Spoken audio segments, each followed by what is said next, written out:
আচ্ছা, আমাদের সংখ্যা বেশি হচ্ছে, তারা আইনের উপরে আছে, উপরে দায়িত্বশীল সবাই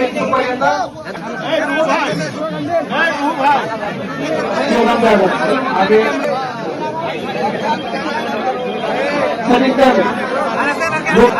নতুন ভাইরা, প্রত্যাখ্যিত ভাইরা ছাড়া পুরো দায়িত্বশীল বা কর্মীরা উপরে থাকে না।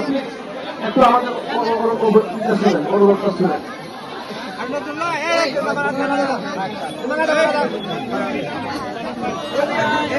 মঞ্জুর রহমান ভাইকে উপরে আসার জন্য অনুরোধ করছি।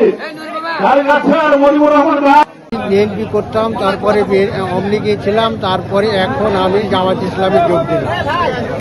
আমার লাইফে আমি 25 বছর থাকলাম, আমি বিএনপি ছিলাম, কোনো মানে সিদ্ধান্ত পাইনি, ভালো পাইনি।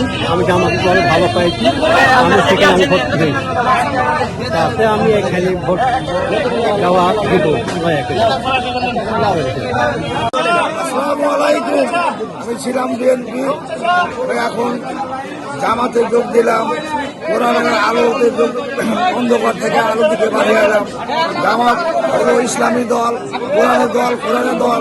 কোরআন প্রচার হবে, কোরআন দিয়ে আইন চলবে এবং নবীর তরিকামতো দেশ চলবে এবং চালাতে পারবে। যে জামাতে আসলাম, এই জন্য আমরা শুকরিয়া আদায় করি, সকল বলে আলহামদুলিল্লাহ। আমি বিএনপি করতাম, বিএনপি থেকে অন্য কাজে ছিল, এখন জামাত ইসলাম করছি। আমি উমরা হজ করেছি, নিজের ভালো লেগে আমি এটাতে যোগ দিয়েছি। এতদিন বুঝতে ভুল ছিল, আমি বুঝতে শিখে এটা করেছি।